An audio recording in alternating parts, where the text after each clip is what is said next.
দর্শক বন্ধুরা, ফ্যাক্টু বাংলার নতুন ভিডিওতে আপনাকে আবারও স্বাগতম। আশা করি আপনারা সবাই ভালোই আছেন। আপনারা কি জানেন, দুনিয়ার সব থেকে দ্রুততম সুপার বাইক হচ্ছে কাওয়াসাকি নিনজা H2R, যার সর্বোচ্চ গতি 400 কিলোমিটার প্রতি ঘন্টা হয়ে থাকে। কিন্তু সেই দিকে কাওয়াসাকি নিনজা H2R এর সব থেকে বড় কম্পিটিটর দুকাটি সুপার লাগেরা V4 এর সর্বোচ্চ গতিও 400 কিলোমিটার প্রতি ঘন্টা হয়ে থাকে। কিন্তু আপনারা জানলে অবাক হয়ে যাবেন, কাওয়াসাকি নিনজা H2R এর সর্বোচ্চ দাম 80 লাখ টাকা হয়ে থাকে। কিন্তু সেখানে একই সর্বোচ্চ গতি হওয়া সত্ত্বেও দুকাটি সুপার লাগেরার দাম 1,20,00,000 টাকা হয়ে থাকে। তো এটা কিভাবে সম্ভব হতে পারে? একই স্টেটমেন্টের বাইক, একই সর্বোচ্চ গতি, তাহলে দাম এত বেশি? এইরকম ধরনের খেয়াল হয়তো আপনার মাথায় আগেও এসেছে, কিন্তু আপনারা হয়তো এর উত্তর পাননি। কিন্তু আজ এই ভিডিওটা আপনারা সম্পূর্ণ দেখতে থাকুন, এর উত্তর আপনারা পেয়ে যাবেন। কিন্তু তার আগে দর্শক বন্ধুরা, আপনারা যদি এরকম ধরনের কন্টেন্ট দেখতে পছন্দ করেন, তাহলে আমাদের ভিডিওটাকে লাইক করে চ্যানেলটিকে সাবস্ক্রাইব করতে একদমই ভুলবেন না, কারণ আমাদের এই চ্যানেলটির মধ্যে নিত্য নতুন ফ্যাক্ট আপলোড হতেই থাকে। তো বেশি দেরি না করে আজ এই ভিডিওটাকে শুরু করা যায়। আপনারা জানলে অবাক হয়ে যাবেন, দুকাটি কোম্পানি প্রথম দিকে বাইক বানাতো না, সেই ঘরের নিত্য প্রয়োজনীয় জিনিসের সাথে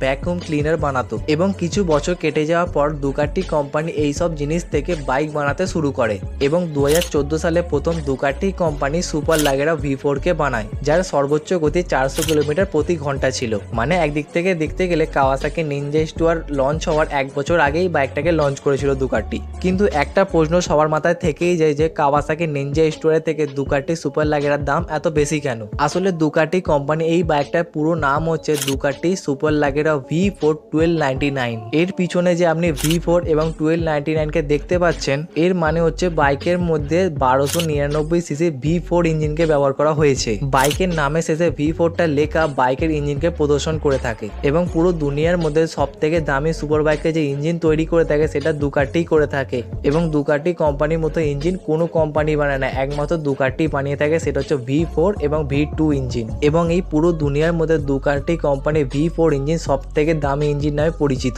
দেখুন, এমনিতে কাওয়াসাকি নিনজা H2R এর মধ্যে ইনলাইন 4 ইঞ্জিনকে ব্যবহার করা হয়েছে, সেটা আপনি জিনো থেকে শুরু করে অন্য সব সুপার বাইকের মধ্যে দেখতে পেয়ে যাবেন। কাওয়াসাকির ইঞ্জিনটা সাধারণ ইনলাইন 4 ইঞ্জিনের তুলনায় একটি দাম বেশি হবে, কারণ এই বাইকটার মধ্যে ইনলাইন 4 এর সাথে সুপার চার্জারকে অ্যাড করা আছে, যেটা বাইকের ইঞ্জিনকে অনেক দামি তো করে দেয়, তবে V4 ইঞ্জিনের মতো দামি নয়। এর সাথে বাইকের মধ্যে যে ইঞ্জিনকে ঢাকার জন্য কার্বন ফাইবারের বডিটাকে তৈরি করা আছে, সেটা দুনিয়ার সব থেকে দামি কার্বন ফাইবার মেটেরিয়াল। এবং আপনারা জানলে অবাক হয়ে যাবেন, এই মেটেরিয়ালটা কাওয়াসাকি নিনজা H2R এর মেটেরিয়ালের থেকে অনেক বেশি দামি।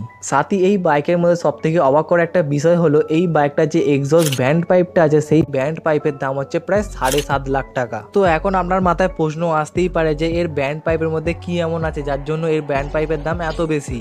আরে ভাই, এর মধ্যে অন্য সব বাইকের মধ্যে কোনো সস্তা মেটেরিয়াল ইউজ করে না। এর মধ্যে দুকাটি সম্পূর্ণভাবে টাইটানিয়ামের ব্যবহার করে, যেটা দুনিয়ার সব থেকে দামি ধাতু হওয়ার সাথেই এর দামও অনেক বেশি হয়ে থাকে। এবং একটা কথা আপনারা সবাই জানেন, দুনিয়ার সব থেকে অ্যাডভান্স সুপার বাইকের কথা এলে দুকাটির নাম সর্বপ্রথম এসে থাকে, কারণ এই বাইকটার মধ্যে রাইডিং এ অনেকগুলো মোডের সাথে এর মধ্যে অনেক কমফোর্টেবল ফিচার্সকে ব্যবহার করা হয়েছে। এবং এই মোডগুলোকে বা এই ফিচার্সগুলোকে কন্ট্রোল করার জন্য এর মধ্যে অনেক অগন্তি সেন্সারে ইউজ করেছে। এবং এই সেন্সারগুলোর সাথে এর মধ্যে লাগা পার্টগুলো অনেক বেশি দামি হয়ে থাকে। এবং এত কিছু মিলিয়ে যে বাইকটা তৈরি হচ্ছে, এই বাইকটার দামের উপর অনেক বেশি ইফেক্ট ফেলে। এবং দুকাটি সুপার লাগেরার দাম বেশি হওয়ার আরেকটি কারণ হচ্ছে প্রিমিয়াম বাইক প্রোভাইড। আপনারা সাধারণত দেখে থাকবেন, এই নর্মাল মানুষের তুলনায় একটি বড় লোকের কাছে সব থেকে প্রিমিয়াম জিনিসগুলো ব্যবহার করে। এবার এই যে 100টা লোকের মধ্যে একটা লোক ব্যবহার করছে, তার মানে 99টা লোক একটা লোকের দিকে তাকিয়ে আছে। তার মানে সেই একজন ব্যক্তির কাছে সব থেকে প্রিমিয়াম জিনিসটা আছে,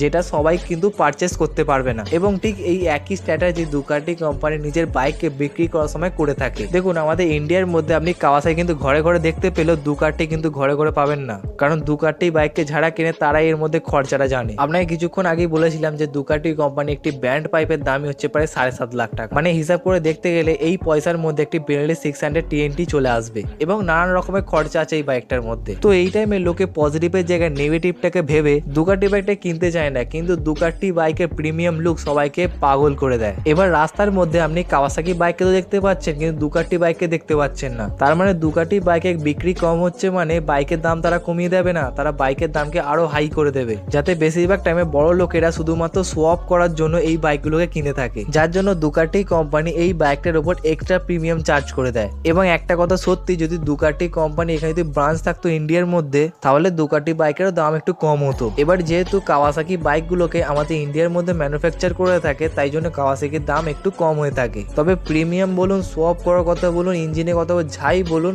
দুকাটি বাইকগুলো অন্য সব সুপার বাইকের তুলনায় সব থেকে বেস্ট হয়ে থাকে। কারণ দুকাটি কোম্পানি বাইকগুলোর দাম বেশি হতে পারে কিন্তু পয়সা উসুল করার মতো সুপার বাইক বানায় তারা। আশা করি আপনাকে বোঝাতে পেরেছি। ভিডিও থেকে ভালো লাগলে শেয়ার করতে একদম ভুলবেন না এবং আমার ইনস্টাগ্রামে ফলো করতেও একদম ভুলবেন না।